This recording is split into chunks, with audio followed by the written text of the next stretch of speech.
Привет!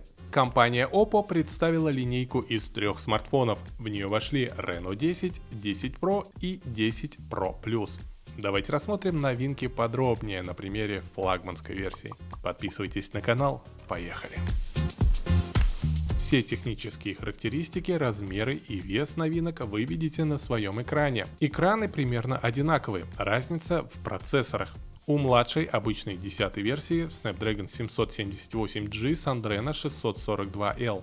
Pro версия получила MediaTek Dimensity 8200 с Mali G610, а версия 10 Pro Plus Qualcomm Snapdragon 8 Plus Gen 1 с Adreno 730. Оперативок от 8 ГБ до 16 ГБ, постоянной памяти от 256 до 512 ГБ у всех трех версиях. Аккумуляторы тоже примерно одинаковые, с быстрыми зарядками на 80, 100 и 100 Вт соответственно. Работают новинки на Android 13 с оболочкой ColorOS 13.1.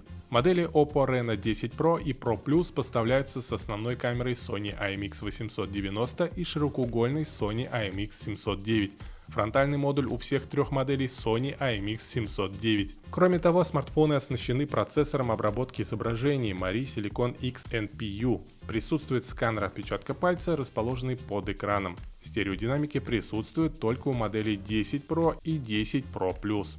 Также версия Reno 10 Plus оснащен модулем OmniVision с оптической стабилизацией камеры, обеспечивающей трехкратный оптический зум и до 120 программный кратный зум. В Китае эти новинки выйдут 1 июня по цене 2500 юаней, это 28,5 тысяч рублей на сегодняшний день, 3500 юаней, 40 тысяч рублей и 3900 юаней, 44,5 тысячи рублей соответственно. Напишите в комментариях, как вам новинки, как относитесь к компании Oppo и к их новинкам. Спасибо за лайки, подписывайтесь на канал, подписывайтесь на мою группу в Telegram, где я публикую самые выгодные цены на технику и не только с AliExpress и Яндекс.Маркета. Впереди много новостей и обзоров. Пока-пока.